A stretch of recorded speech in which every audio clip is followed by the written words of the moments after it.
So the primary way I keep track of my movie watching is through the website Flickchart. For anyone who doesn't know about it, Flickchart puts two movies up against each other, and you choose one over the other, and eventually, if you rank long enough, it builds a whole ranked list of your favorite movies. You can use any metric you want to decide why you're choosing which one, whether that's which one is objectively better, which one you prefer, which one was more significant to cinema, which one you'd rather rewatch. The sky's the limit. You can choose it for any reason you want.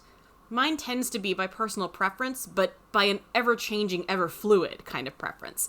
An often quoted axiom in the Flickchart ranking community is that sometimes you'll have an instance in which movie A is ranked over movie B over movie C, and then movie C over movie A, and all those can still simultaneously be correct.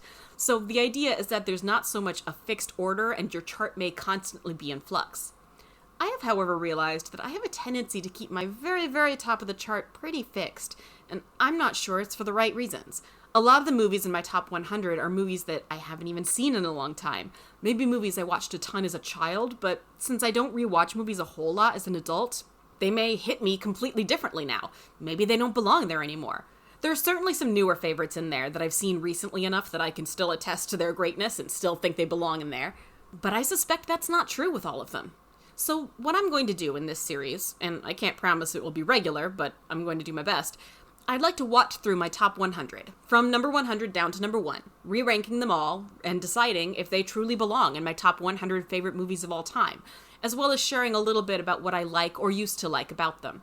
My reflections on these are less likely to be an out-and-out review of the good and the bad, and more a video essay-style commentary on something I noticed about it this time, whether it's my favorite thing, or an unexpected flaw, or some idea that it just made me think about.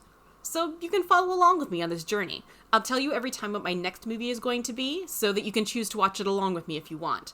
Let's get started. The first movie I'll be watching as part of this series is my number 100, A Fish Called Wanda from 1988, starring Jamie Lee Curtis, Kevin Kline, John Cleese, and Michael Palin. Let me know how you feel about this one, and subscribe to the channel to see how I feel about it when I come back.